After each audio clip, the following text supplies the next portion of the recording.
The Clone Wars began at exactly 6:42 a.m., triggered by a television remote that was older than 3 of the residents combined. The hallway lights of the Shady Groves Senior Living facility hummed quietly in the dawn chill. It was far too early for the chaos suddenly erupting from room 214. Inside, the Jedi Council was slowly stirring awake.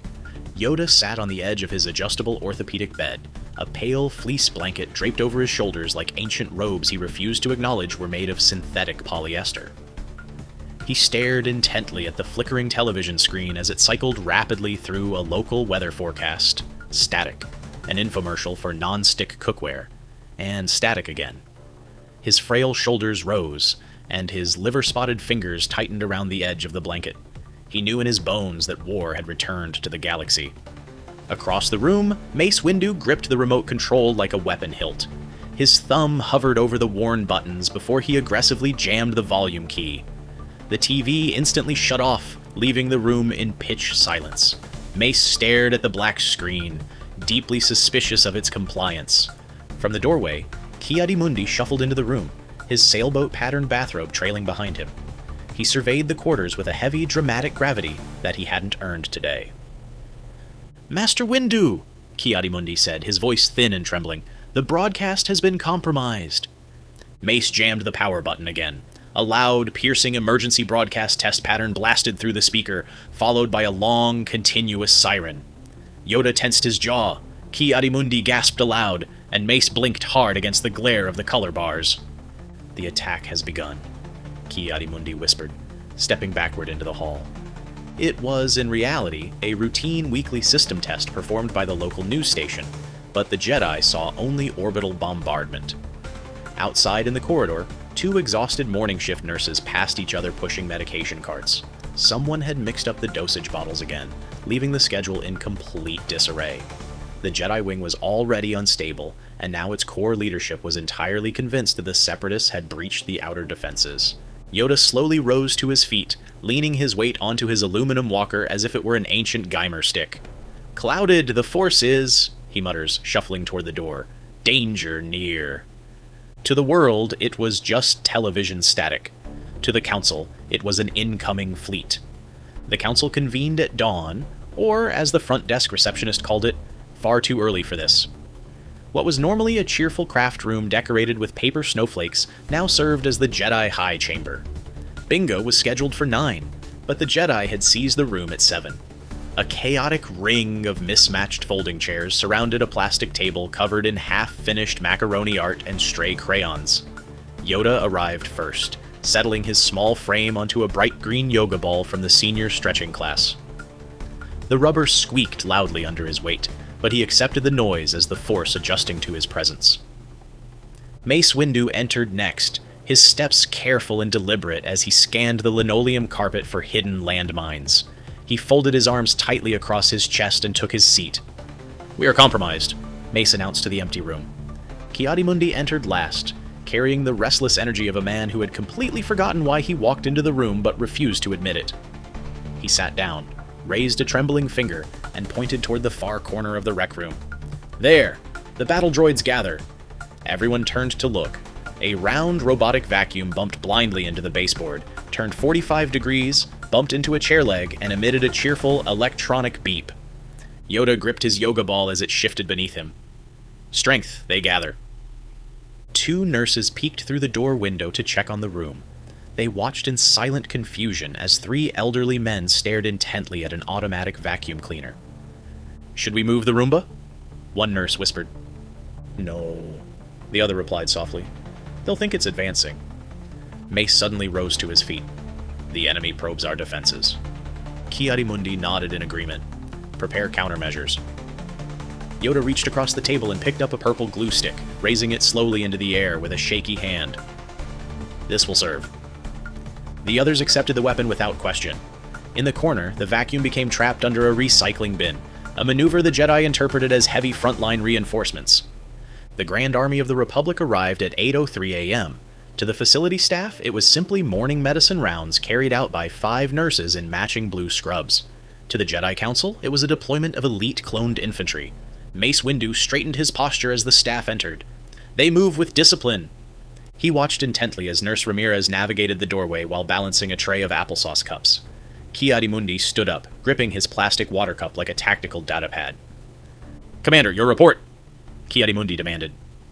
Nurse Ramirez paused, looking confused. "We're checking vitals, Mr. Mundi." The Jedi heard a tactical battlefield briefing. Yoda leaned forward on his squeaking yoga ball. "Assess the terrain. They do." Nurse Patel opened her clipboard and read from the morning chart.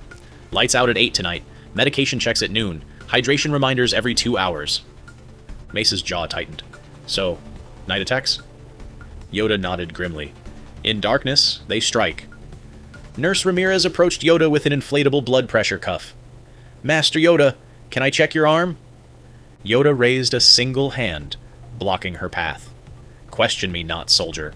Maintain your post." The nurse sighed, logged his refusal on her tablet, and moved to the next bed. Across the room, Nurse Patel opened the drawers of the rolling medicine cart, causing dozens of plastic bottles to rattle against the metal frame. Ki-Adi-Mundi inhaled sharply. "The armory has arrived!" Every standard medical instruction was instantly reinterpreted through the lens of high-stakes military strategy.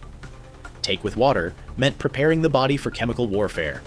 This prevents dizziness meant stabilizing one's mind against Sith mental force. And please finish your oatmeal was a direct order to fortify the body for imminent siege. When the nurses finally finished their rounds and exited into the corridor, the council sat in heavy, solemn silence. "The clones bring dire warning," Yoda said, breaking the quiet. Mace folded his arms. "We will be ready." At 10:15 a.m., Nurse Taylor wheeled the heavy medication cart back into the center of the rec room. To the staff, it was time for liquid vitamins and cough syrup. To the council, it was a Separatist siege engine. Mace Windu stood up, his spine rigid. "That mobile platform carries Separatist heavy artillery."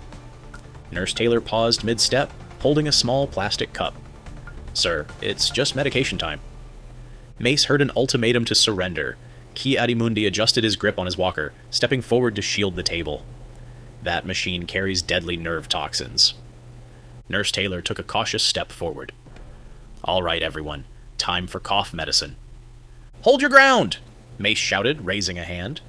A nearby resident sitting in a recliner suddenly thrust a frail fist into the air. "For the Republic!" he yelled, before immediately losing his balance and sliding onto the carpet. Mace pointed dramatically at the fallen resident. "A casualty! Medical officer! Fall back!" Nurse Taylor rushed forward to help the resident back into his chair, but Ki-Adi-Mundi positioned his walker directly in front of her path. "You will not poison the Grand Master," he declared. Yoda sat nearby, staring at his small plastic cup of chocolate pudding. He leaned heavily against his tray, causing the plastic cup to slide 2 inches across the table. "Lifted it, I have," Yoda muttered proudly, assuming he had used the Force. "Mace, please," Nurse Taylor pleaded, looking exhausted. "It's just cough syrup." "No more falsehoods, Separatist," Mace replied, his knees popping loudly as he tried to stand taller. Realizing the futility of the argument, Nurse Taylor backed the rolling cart out of the room. "Fine. We'll try again after lunch." The council watched the retreat with intense satisfaction. Ki-Adi-Mundi let out a long breath. "They fall back." Mace nodded. "The Republic stands." Yoda licked a drop of chocolate pudding from his thumb. Victory. As evening settled over Shady Groves, the council prepared to launch a full counter-offensive. They assembled in the main sliding door lobby, standing in formation like generals before a grand campaign. Their bathrobes were straightened, their aluminum walkers were positioned, and Yoda held a red plastic cafeteria tray in front of his chest like a blast shield. Mace Windu stepped up to the automatic glass doors and pressed the wall-mounted handicap button. Nothing happened. He pressed it again, harder this time. A faint electronic beep echoed through the speaker, but the heavy glass doors remained firmly sealed shut. Mace scowled. "Sith interference. The doors are locked by dark magic." Ki-Adi-Mundi stiffened. They expected our assault. Yoda stared through the double-paned glass at the front parking lot. A silver minivan sat under the street lamps, and a raccoon was rummaging through a nearby overturned recycling bin. "Strange beasts the Separatists deploy," Yoda observed. A passing evening nurse stopped by the desk. "Doors lock automatically at 6, Mr. Windu. They'll open again in the morning." The council heard a grim warning that the enemy had sealed the perimeter to trap them in the facility. Ki-Adi-Mundi began pacing slowly, his plush slippers sliding softly across the polished tile floor. "The passage is held by force!" Yoda gripped his plastic tray tightly. "Destiny delays us." Moments later, a family visitor approached the entrance from the outside, tapped a magnetic keycard against the wall sensor, and watched as the doors slid open effortlessly. The Jedi Council gasped in unison, stepping back in horror as the visitor walked past them toward the residential wings. "A Sith Lord," Mace whispered, his eyes wide. "He wields the key to the barrier." Before anyone could react, the doors slid shut once more, locking them inside. A nearby nurse reached over and flipped the wall switch to dim the lobby lights. "Movie time in the lounge, everyone." The Jedi heard an order to retreat to the underground bunkers, and without hesitation, they complied. Even the greatest general could not overcome facility policy. The following morning brought a visit from Dr. Eris, a staff psychiatrist trained in geriatric cognitive care. She sat down at the folding table across from the council, holding a thin blue folder. The Jedi waited with exaggerated, stoic patience. "Masters," Dr. Eris began calmly, "I need to explain where we are." The council leaned in closer. "You are not on Coruscant," she said gently. "You are on Earth. This is a residential care facility. There is no galactic war, and you are completely safe. The things you are seeing are symptoms of memory conditions." A long, heavy silence filled the room. Yoda's ears twitched slightly. Mace folded his arms tight across his chest. Ki-Adi-Mundi stared intently at a water stain on the ceiling tiles. Yoda finally spoke, nodding slowly. "Wise. She appears."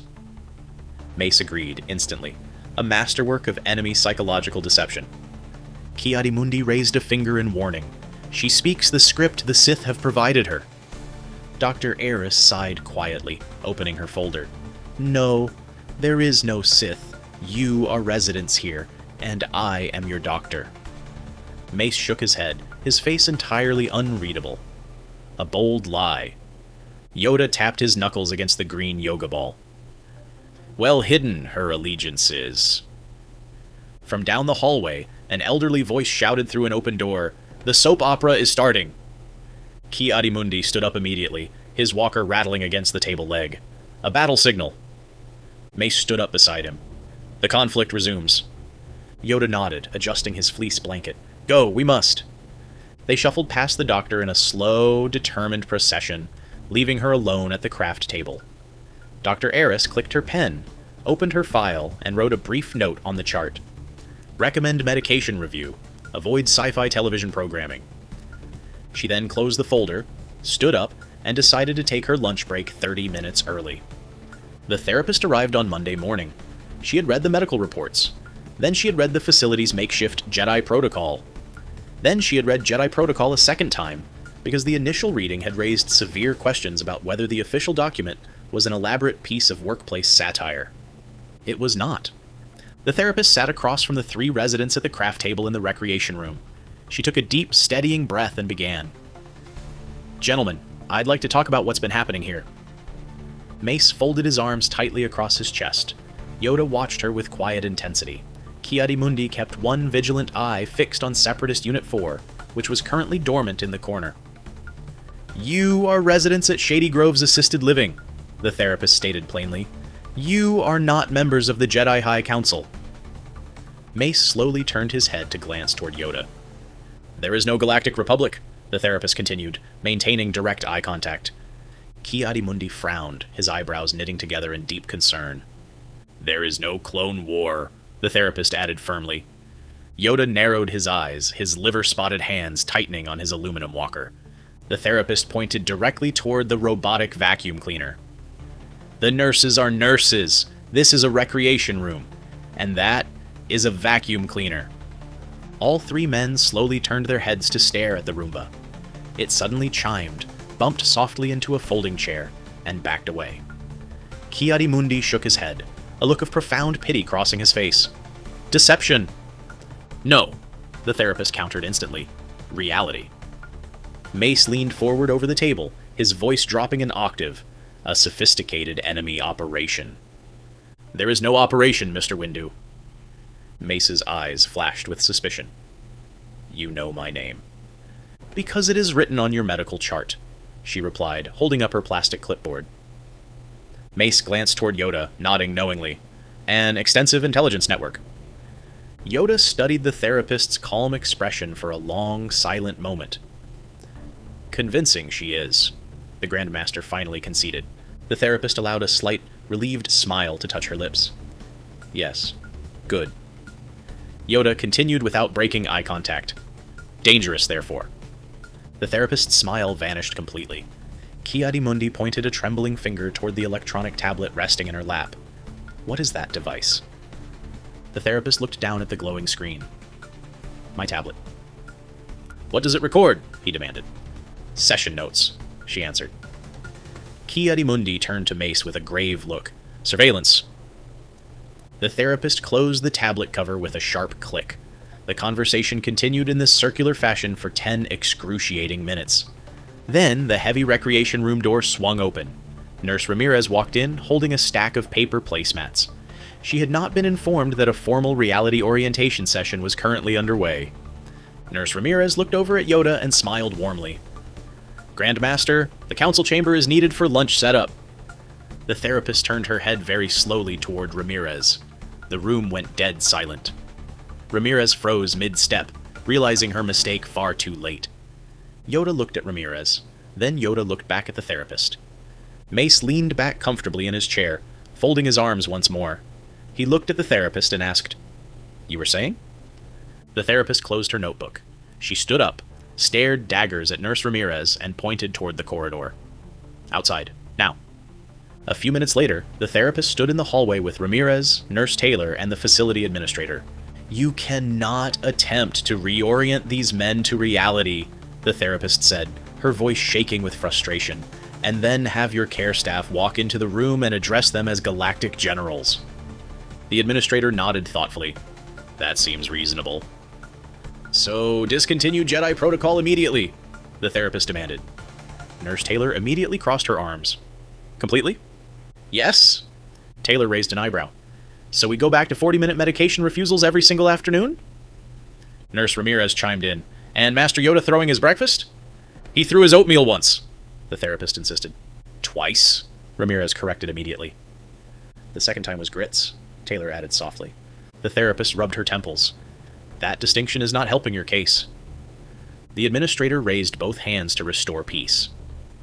We'll schedule an interdepartmental committee meeting to review the protocol. The therapist stared at him in utter disbelief. The Jedi Council had finally encountered an administrative force it could not overcome. Institutional delay. The committee did not meet quickly enough. On Tuesday afternoon, a hospice equipment delivery arrived at the side entrance. The delivery driver, eager to make time, propped the automatic courtyard door open with an orange plastic traffic cone while wheeling in a stack of folded wheelchairs. Mace Windu saw it from the end of the hallway. He froze instantly. The supposedly impenetrable Sith-sealed border was completely wide open. There was no keycard scanner, no armed guard, no Sith commander, just pure tactical opportunity. Mace quickly located Yoda and Ki-Adi-Mundi in the TV lounge. He lowered his voice to a harsh whisper. The Separatists have made a critical error. Ki-Adi-Mundi peered past the water cooler toward the open doorway. The passage is exposed. Yoda gripped the handles of his walker, his eyes gleaming. Move. We must. 5 minutes later, the Jedi High Council launched its largest offensive military operation since breakfast. Mace led the vanguard, Ki-Adi-Mundi followed close behind, and Yoda advanced steadily at the rear. They crossed the heavy rubber threshold and stepped out into the bright afternoon sunlight. Mace stopped on the concrete path, breathing in the fresh air. The outer territories. Ki-Adi-Mundi squinted nervously into the manicured courtyard garden. We are entirely exposed to sniper fire. Yoda nodded grimly. Forward. They moved out. 6 feet, 12 feet, 18 feet. Suddenly a gray squirrel darted out from behind a flower pot and dashed across the concrete sidewalk. Ki-Adi-Mundi raised one trembling hand toward the sky and shouted at the top of his lungs, Movement! Mace instantly dropped his center of gravity. Where? Ki-Adi-Mundi pointed wildly toward a decorative hydrangea bush. It disappeared into heavy cover!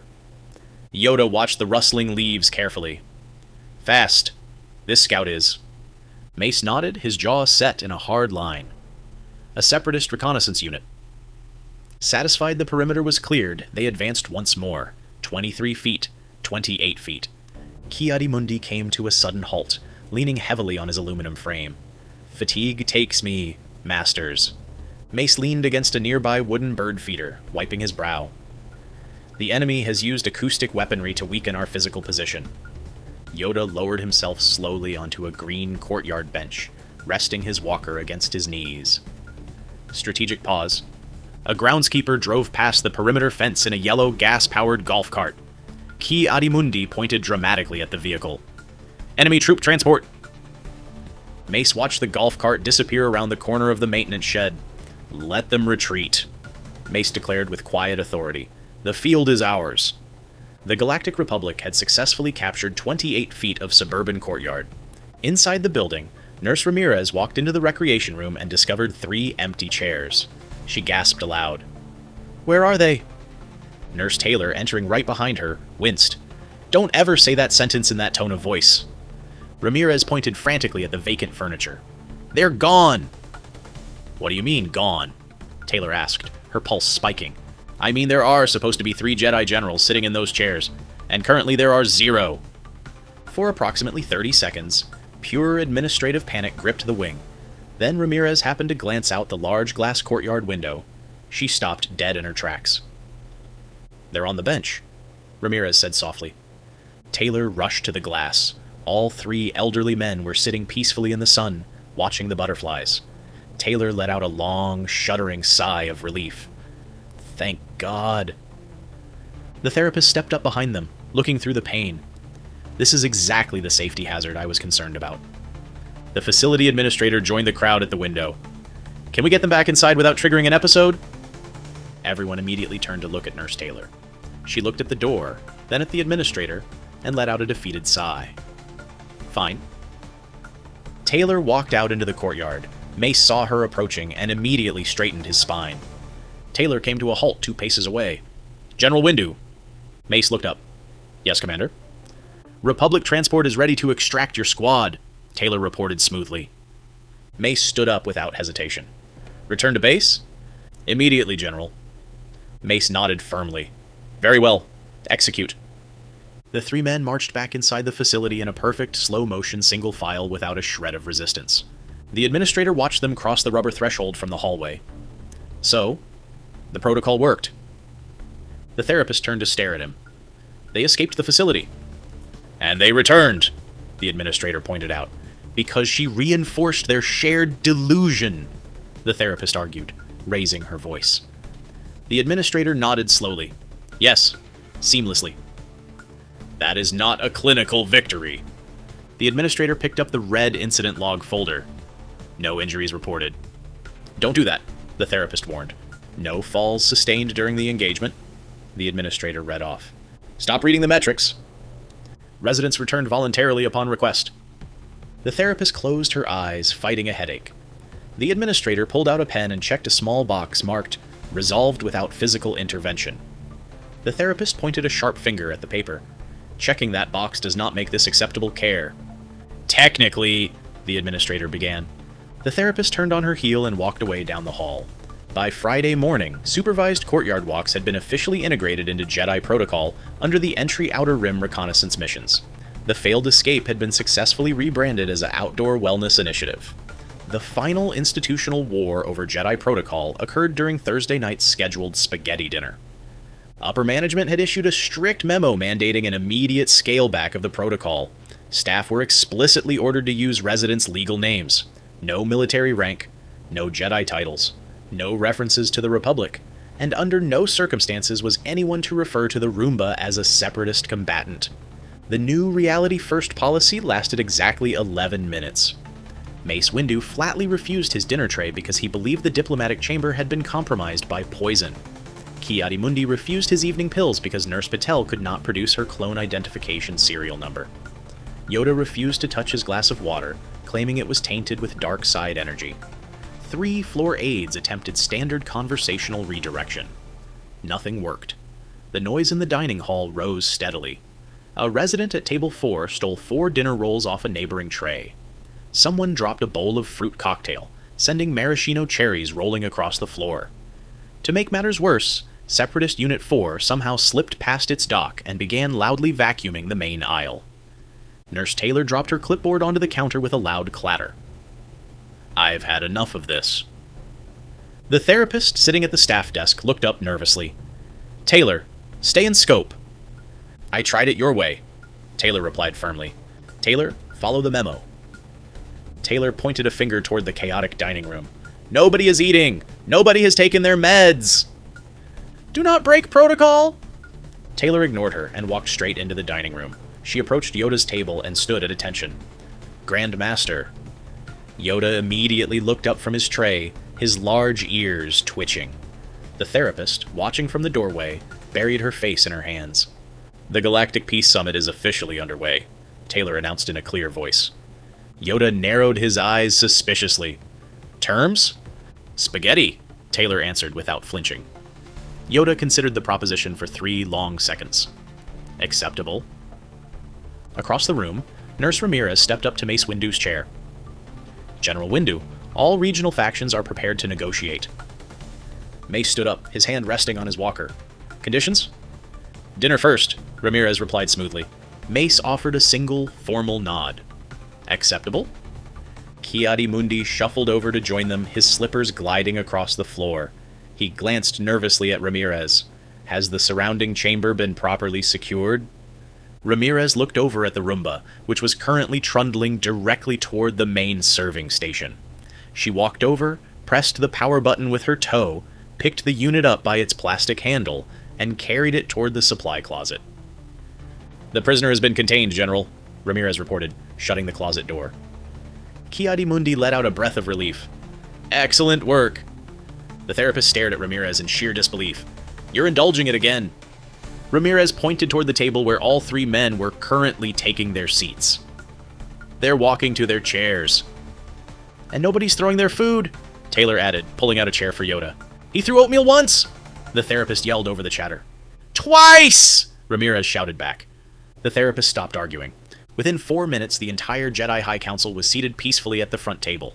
The dietary aide approached, holding a large metal serving spoon over a steaming tray. "Meatballs or no meatballs?" Mace turned his head toward Ki-Adi-Mundi. "What say you, Master Mundi?" Ki-Adi-Mundi studied the tray of marinara with the absolute gravity of a man reviewing the final surrender terms of an entire planetary system. "Meatballs," he declared softly.